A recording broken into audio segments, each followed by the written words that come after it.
Hello everybody, welcome to Chetan Sharma classes the world of logics. Topic चल रहा है हमारा इलास्टिसिटी एंड इट्स एप्लीकेशन। आज इस टॉपिक पे आप हमारा थर्ड वीडियो देख रहे हैं। If you are watching my video on YouTube then you can go to description.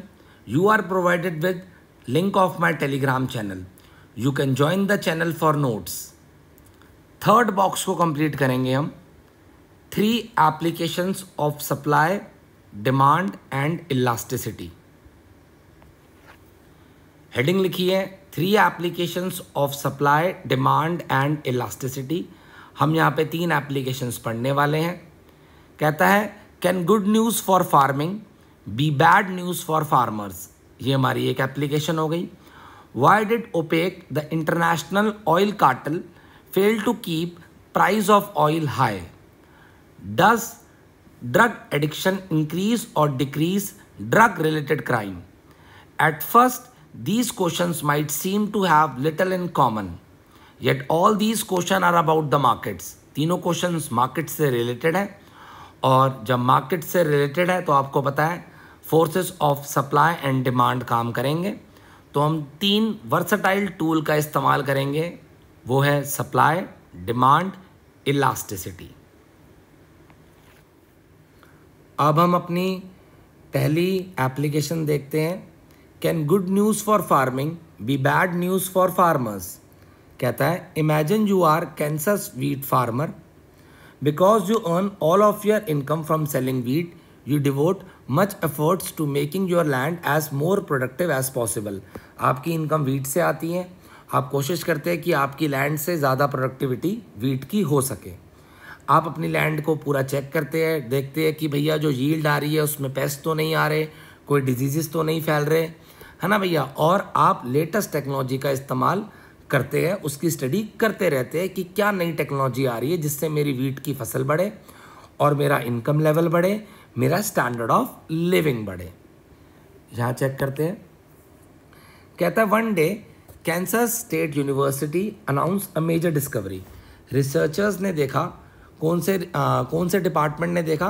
Agronomy department ने देखा। ये वो डिपार्टमेंट है जो रिसर्च करता है भैया, एग्रीकल्चर में जो फूड हम प्रोड्यूस करते हैं उस पर रिसर्च करते हैं। उन्होंने रिसर्च करा एक हाइब्रिड वीट है जिससे फार्मर की प्रोडक्टिविटी बढ़ सकती है, ठीक है ना भाई।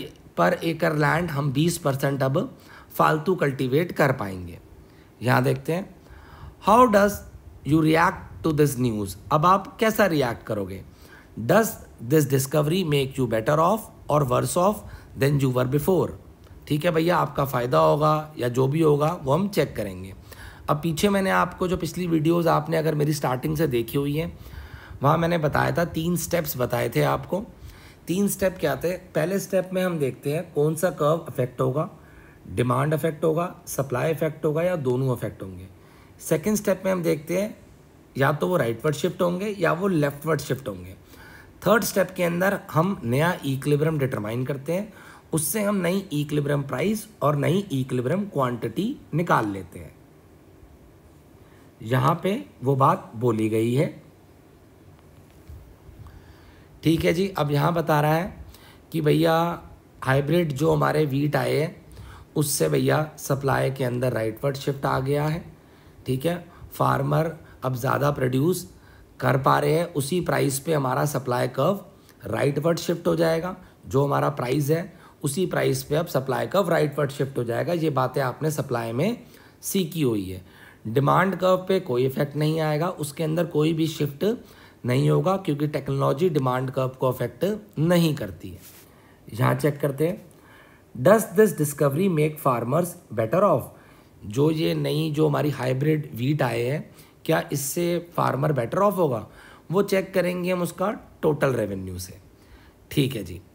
चेक करते हैं, बड़े आराम से चेक करेंगे, बहुत पेशेंस के साथ हम चेक करेंगे। आप लेफ़्ट साइड में देखें, पैनल ए की तरफ डायग्राम मैंने बना रखा है। पहले हमारा डिमांड और सप्लाई यहाँ इंटरसेक्ट कर रहा था, सप्लाई बढ़ गई, अब वो यहाँ इंटरसेक्ट कर रहा है। पहले जब वो यहाँ इंटरसेक्ट कर रहा था तो वीट का प्राइस $3 था और क्वांटिटी 100 थी, तो फार्मर के पास $300 आ जाते थे। जब राइटवर्ड शिफ्ट हुआ तो वीट का प्राइस हमारा कम हो गया है और क्वांटिटी बढ़ के 110 हो गई है। तो फार्मर के पास जो रेवेन्यू कलेक्ट हो रहा है वो 220 का कलेक्ट हो रहा है। तो यहाँ हमने जाना कि प्राइस के कम होने से फार्मर का टोटल रेवेन्यू क्या हो रहा है, कम होता हमें नज़र आ रहा है। ठीक है जी, यहाँ चेक कर लो। The discovery affects farmers in 2 conflicting ways. The hybrid allow farmer to produce more wheat. अब वीट तो ज़्यादा उग रहा है but now each bushel of wheat sell for less price. अब कम प्राइस पे वो बिक रही है, प्राइस $3 से $2 हो गया है। ये वाली बात बहुत ही इंपॉर्टेंट है, ध्यान से सुनना। The price elasticity of demand determines weather total revenue rises और फॉल। अब हम चेक करेंगे, ये डिपेंड करता है टोटल रेवेन्यू का बढ़ना या घटना डिपेंड करता है प्राइस इलास्टिसिटी पे। In practice the demand for basic food stuff such as wheat is usually inelastic because these items are relatively inexpensive and have few good substitutes। देखो यहाँ क्या बताया जा रहा है कि जो डिमांड कर्व होगा वीट का वो इनइलास्टिक होगा। आपको पता है इनइलास्टिक डिमांड कर्व का मतलब है अगर प्राइस में ज़्यादा फॉल आ रहा है तो डिमांड में इतना इंक्रीज़ नहीं आएगा। देखो वीट वो खा रहा है, वीट एक किस्म से सोचा जाए तो उसकी ज़रूरत भी है, तो पहले ही वो सफिशेंट अमाउंट खा रहा होगा। ठीक है जी, और अगर प्राइस उसका फॉल हो जाएगा कंसिडरेबल अमाउंट से तो वीट की जो हमारी जो है क्या बोलते हैं जो डिमांड है वो इतनी ज़्यादा नहीं बढ़ेगी, क्योंकि हम पहले ही बहुत सारा वीट मतलब एक अच्छे लेवल पे खा रहे होंगे, क्योंकि वो तो हमें खाना ही है, तो इतनी डिमांड में फ़र्क नहीं आएगा। बात समझ आ गई है? ठीक है जी। यहाँ पे आप स्क्रीन में देख सकते हैं पैनल ए में जो मैंने बॉटम में डायग्राम बना रखा है वो इनइलास्टिक डिमांड का है। आप यहाँ पे आराम से देख सकते हैं जो प्राइस के अंदर फॉल आ रहा है वो कंसिडरेबल है, पर क्वांटिटी के अंदर फॉल कंसिडरेबल नहीं है। इसलिए आप डायग्राम में देखें, पैनल ए के टॉप वाले डायग्राम के अंदर डिमांड इनइलास्टिक नेचर की है। पैनल ए का ऊपर वाला डायग्राम बोल रहा हूँ, इस पॉइंट पे टोटल रेवेन्यू 300 था लेकिन इस पॉइंट पे टोटल रेवेन्यू 220 हो गया है, तो फार्मर का नुकसान हो रहा है। सपोज करो जो वीट की डिमांड है वो इलास्टिक होती, मतलब इलास्टिक डिमांड कब होता, ऐसा होता नहीं है लेकिन सपोज करो एक बारी, तो आप पैनल बी की तरफ नज़र डालें एक बार अपनी। पैनल बी में क्या हो रहा है, अगर मैंने यहाँ पे इलास्टिक डिमांड बना रखी है, इलास्टिक डिमांड में आप नीचे ब्लू कलर का डायग्राम देख सकते हो। पैनल बी के अंदर प्राइस थोड़े से कम हो रहे हैं पर डिमांड ज़्यादा बढ़ रही है। तो आप देखो पैनल बी में ही दोबारा देखो टॉप वाला डायग्राम, इस पॉइंट के ऊपर रेवेन्यू आ रहा है 300 लेकिन इस पॉइंट के ऊपर रेवेन्यू आ रहा है 350। अगर डिमांड इलास्टिक होती तो ये पता लग रहा है जो रेवेन्यू आ रहा है वो इलास्टिसिटी पे भी डिपेंड कर रहा है, ठीक है ना, पर इलास्टिक डिमांड वीट की होती नहीं है। एग्जाम में आपको पैनल ए का जो ऊपर डायग्राम बना रखा है मैंने, यही डायग्राम बनाना है। बाकी तीनों डायग्राम मैंने आपकी अंडरस्टैंडिंग के लिए बना रखे हैं। मैंक्यू जी ऐसी छोटी मोटी बातें करके नहीं बताएंगे, अब आप बड़े लेवल की स्टडी कर रहे हो, लेकिन मैं आपको प्रॉपर तरीके से बता रहा हूँ ताकि कोई नया बच्चा है उसको भी चीज़ें समझ आ सकें। अब यहाँ पे देखते हैं भैया, पहले पैराग्राफ में वही बता दिया कि उसका रेवेन्यू क्या हो गया है, कम हो गया है। इस वाले पैराग्राफ में क्या बता रहा है, कह रहा है अगर ये जो डिस्कवरी आई है उनके लिए बेकार है तो फार्मर उसको क्यों ले रहा है। ठीक है, the answer goes to the heart of how competitive market works. देखो यहाँ पे क्या हो रहा है, हर फार्मर तो भैया अपने आप में अलग ही बैठा हुआ कहीं और थोड़ा थोड़ा वीट बेच रहा है, तो फार्मर को लगता है नई टेक्नोलॉजी आई है, सिंगल फार्मर को ऐसा लगता है नई टेक्नोलॉजी आई है तो मैं उसी प्राइस में सप्लाई बढ़ा दूंगा, मेरे को कम से कम इनकम तो ज़्यादा मिल जाएगी। उसको ऐसा लगता है वही ऐसा कर रहा है, लेकिन ऐसी पूरी मार्केट ही करती है, तो ओवरऑल सप्लाई बढ़ जाती है वीट की उसी प्राइस पे। आपको पता है सप्लाई कब जब शिफ्ट होता है तो हम उसी प्राइस पे चेक करते हैं, तो उसी प्राइस पे ओवरऑल सप्लाई बढ़ जाती है तो फार्मर का नुकसान हो जाता है। ठीक है ना जी, तो ये लिखा है इससे फार्मर वर्स हो जाता है। अब जो यहाँ पे एक एग्जाम्पल दे रखा है, जो अभी तक पढ़ा है वही एग्जाम्पल पूरा का पूरा यहाँ पे दे रखा है कि भैया यूएस इकोनॉमी में क्या हुआ था, वही चीज़ें बता रखी है स्टोरी में। पढ़ोगे ये वाला जोन आपको समझ आएगा, ये जोन यहाँ तक मूव कर रहा है आपको समझ आएगा। अब यहाँ पे एक टॉपिक और आ रहा है, the analysis of the market for farm products also explain a seeming paradox of public policy. ठीक है जी भाई। पैराडॉक्स का मतलब होता है कॉन्ट्राडिक्शन नज़र आ रही है, पर अगर हम ध्यान से देखें तो वो बात हमें ट्रू भी लगती है। ठीक है, अब बताता हूँ यहाँ पे वो क्या बता रहा है। यहाँ पे बता रहा है भैया, फार्मर को बताया जा रहा है कुछ प्रोग्राम्स के थ्रू कि आप अपनी पूरी लैंड पे कल्टीवेट ना करें, कुछ लैंड फैलो छोड़ दे, मतलब खाली छोड़ दे। ठीक है, जिससे कि आपकी जो सप्लाई है वो कम हो जाएगी, और डिमांड का नेचर इनइलास्टिक है, तो आपको अपना टोटल रेवेन्यू बढ़ता हुआ नज़र आएगा। इस पैराग्राफ में वही स्टोरी बताई जा रही है।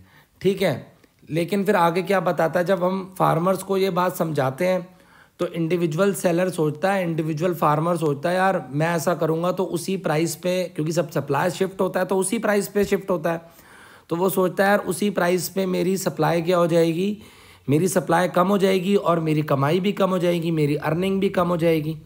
ठीक है जी भाई, वो ऐसा सोचता है, तो फिर वो ऐसा नहीं करता, अपनी लैंड को फैलो नहीं छोड़ता है। ठीक है ना, वो सप्लाई कम करने के लिए नहीं मानता है।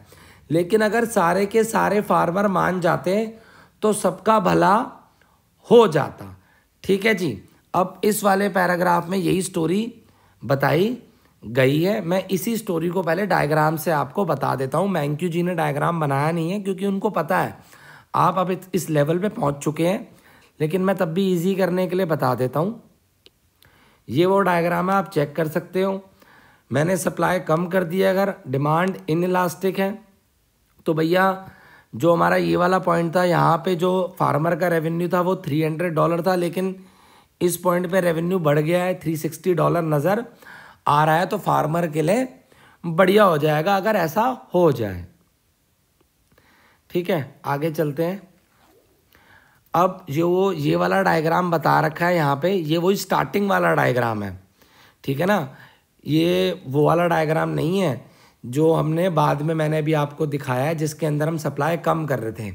मैंक्यू जी ने स्टार्टिंग वाला डायग्राम बनाया जो मैंने पैनल ए में ऊपर की तरफ बना रखा था। तो कंक्लूजन क्या निकला? कंक्लूजन ये निकला भैया, what is good for farmer is not good for the society. सही बात है, जो फार्मर के लिए अच्छा है वो सोसाइटी के लिए अच्छा नहीं है।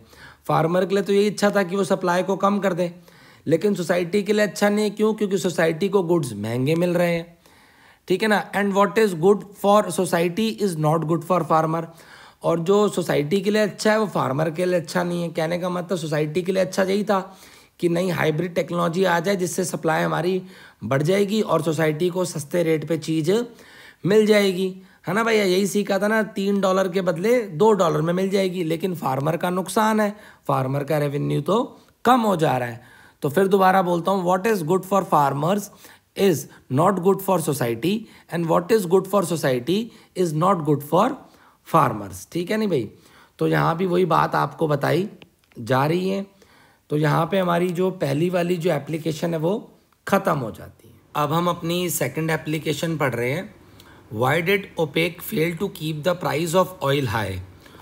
ओपेक क्यों फेल हो गई अपने ऑयल प्राइसेस को हाई मेंटेन करने में, ये पढ़ रहे हैं। पहले स्टोरीज़ बता रखी है, ईयर वाइज कुछ एग्जांपल्स बता रखे हैं क्या क्या हुआ, तो पहले उसको पढ़ लेते हैं, फिर डायग्राम के थ्रू भी समझ लेंगे। कहता है, many of the most disruptive events of the world economies over the past several decades have originated in the world market for oil. कहता है बड़े डिस्ट्रप्टिव इवेंट देखे हमने ऑयल मार्केट के अंदर। कहता है, in the 1970s member of organization of the petroleum exporting countries, मतलब जो कंट्री पेट्रोल एक्सपोर्ट करती है ये एक ऑर्गेनाइजेशन बना लेते हैं और पेट्रोल के प्राइसेस को डिसाइड करते हैं। फिर से रीड करते हैं यहाँ से। In the 1970s member of the organization of the petroleum exporting countries decided to raise the world price of the oil to increase their income. इन सब मेंबर ने डिसाइड करा कि वो ऑयल के प्राइस बढ़ा देगी ताकि उनकी इनकम बढ़ जाए। These countries accomplished this goal by agreeing to jointly reduce the amount of oil they supply. उन्होंने बोला कि अब हम ऑयल की सप्लाई कम कर देंगे। As a result, the price of oil rose more than 50% from 1973 to 1974. तो भैया 50% प्राइस के अंदर राइज नज़र आया 1973 से 1974 के अंदर, मतलब एक साल के अंदर 50% प्राइस बढ़ गए क्योंकि इन्होंने सप्लाई कम कर दी।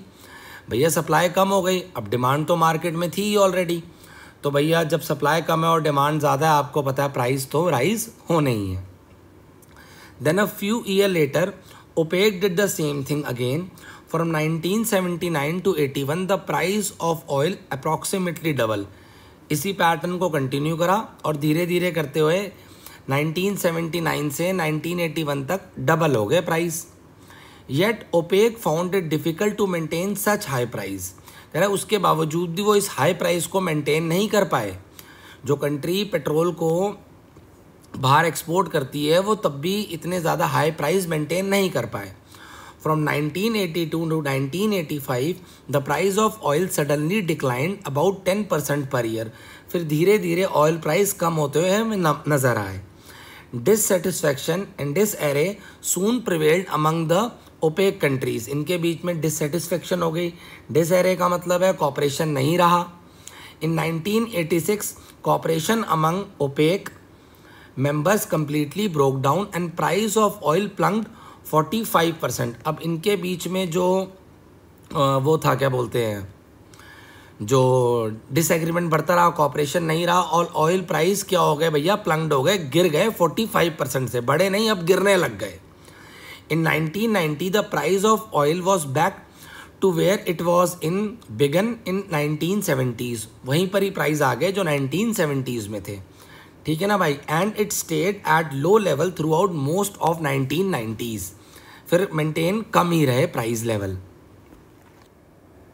ब्रैकेट में लिखा है in the first decade and a half of 21st century the price of oil fluctuated substantially.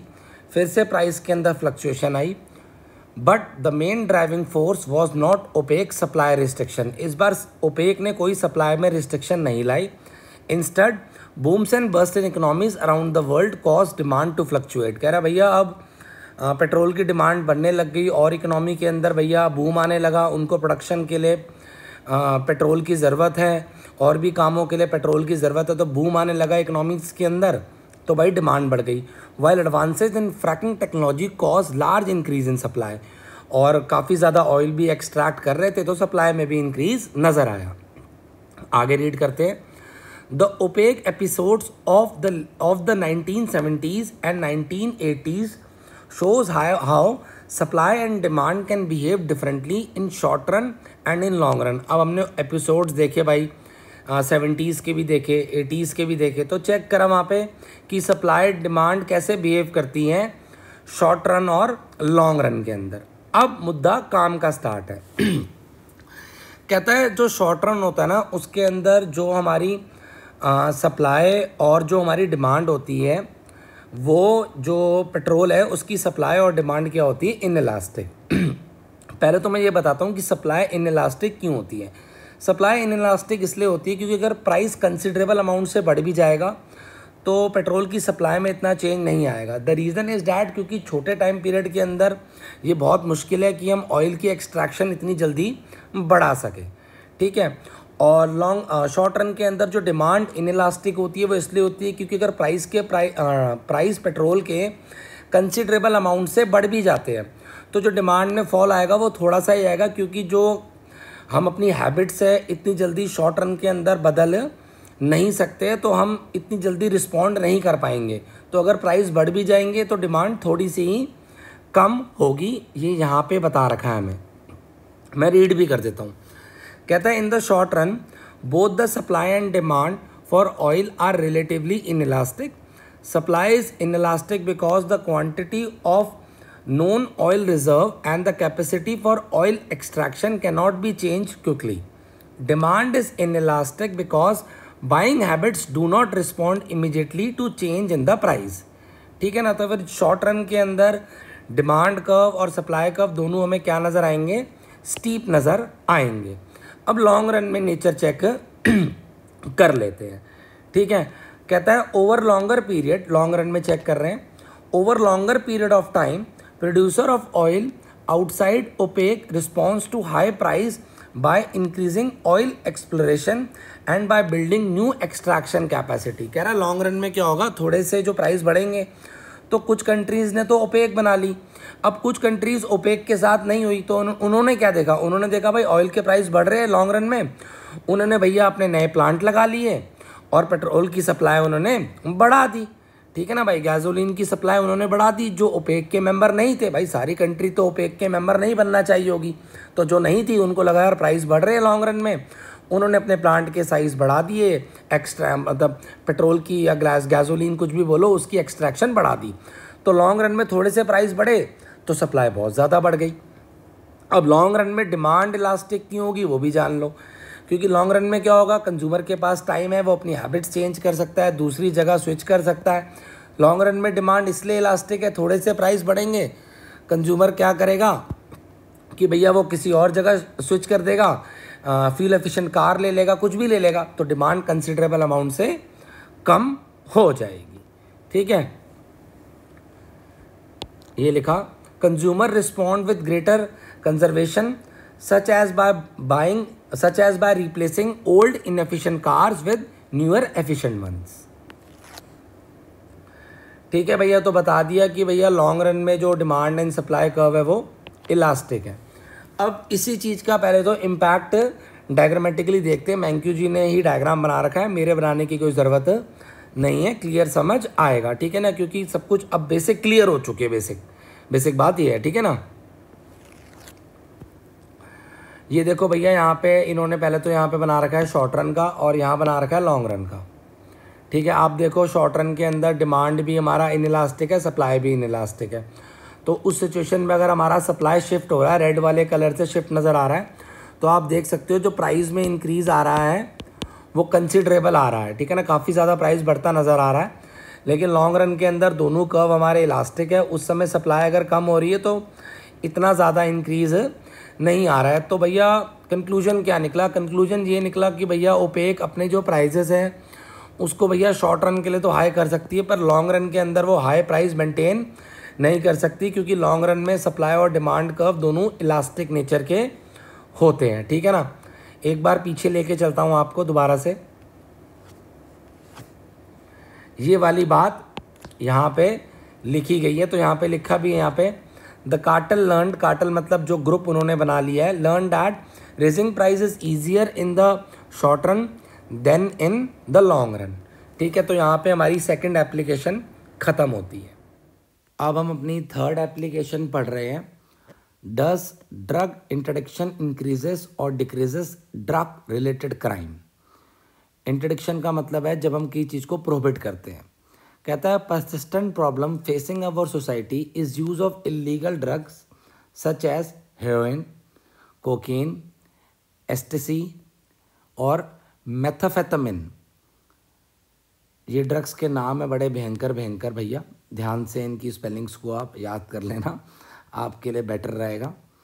Drug use has several adverse effect. One is that drug dependence can ruin the lifes of drug users and their family. एक तो भाई जो drugs ले रहा है उसकी ज़िंदगी भी ख़राब, उसके परिवार की ज़िंदगी भी ख़राब। ठीक है जी।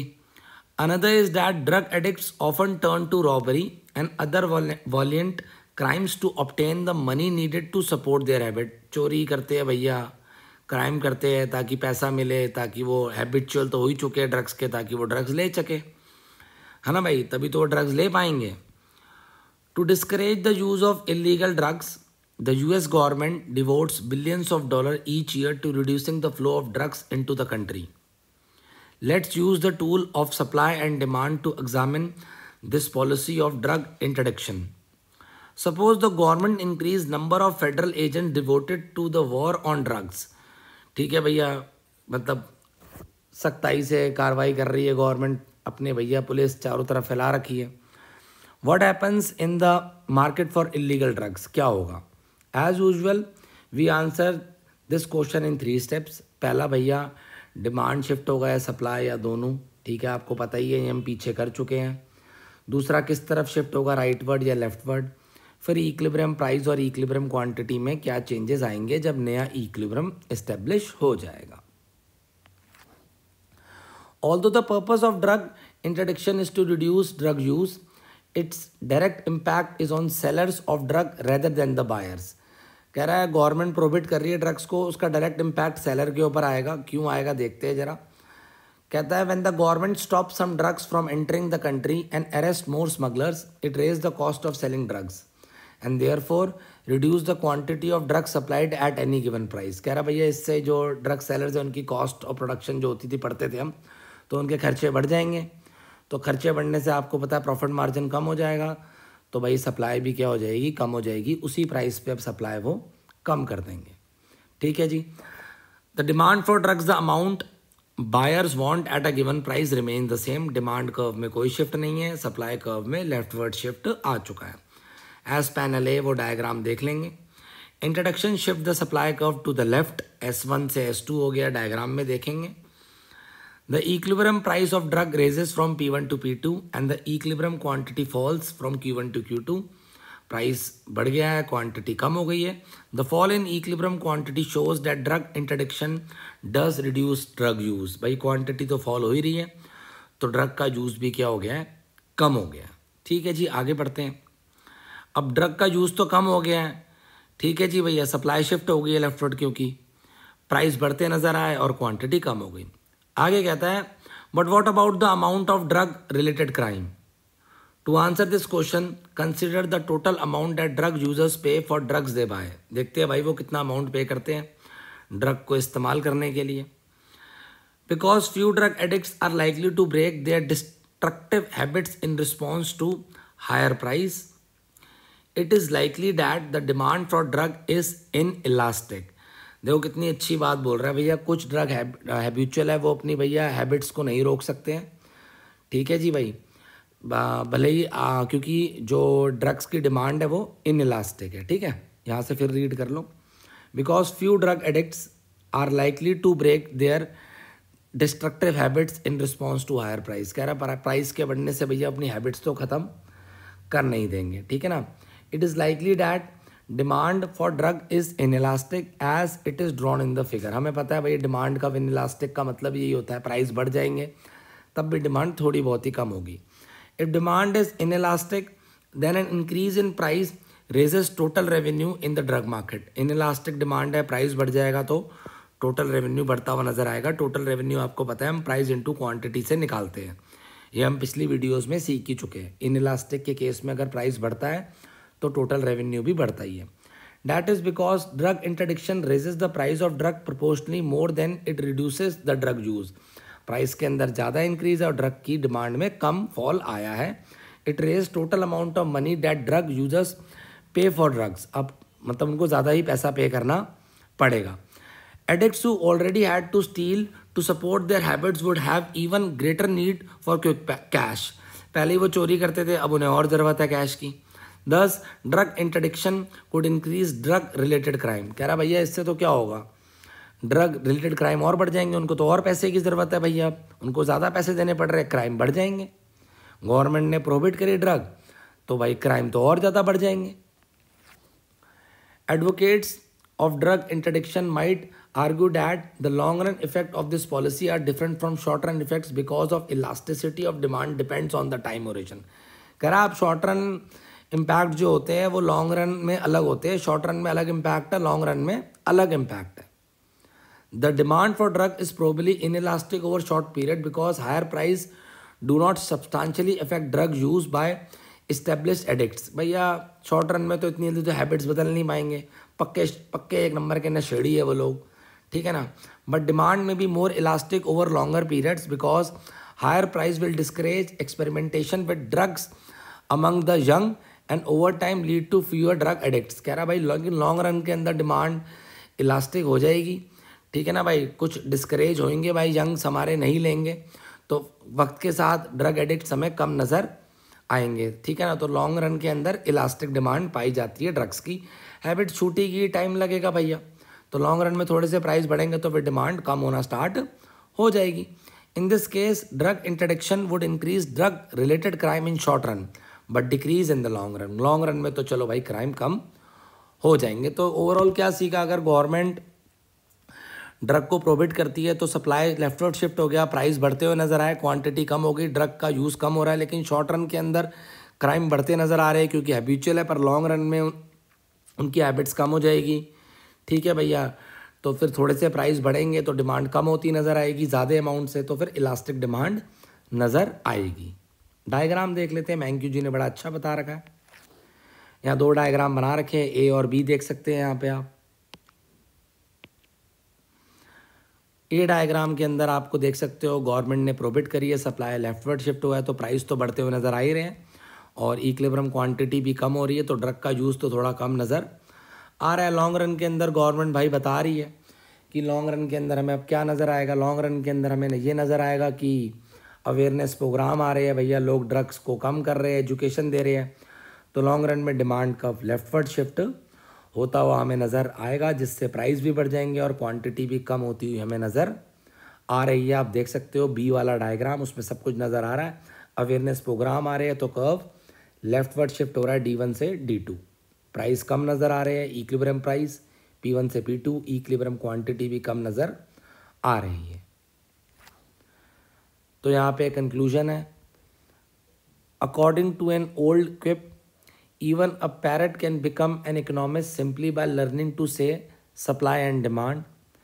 These last 2 chapters should have convinced you that there is much truth to this statement. The tools of supply and demand allow you to analyze many of the most important events and policies that shape the economy. You are now well on your way to becoming an economist. Normal सी बात लिखी हुई है, बता रहा है क्या भैया, तोता भी रट लेगा भैया डिमांड सप्लाई से, ठीक है ना।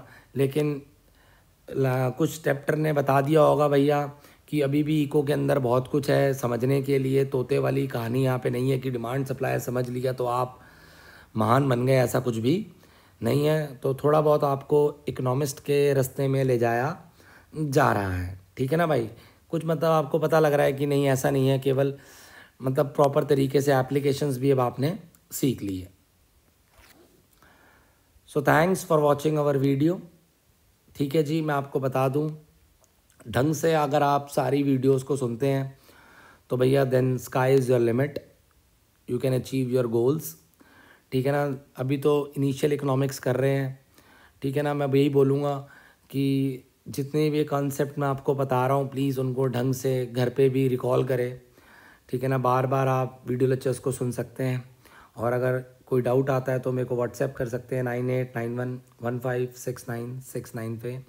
तो once again thank you very much.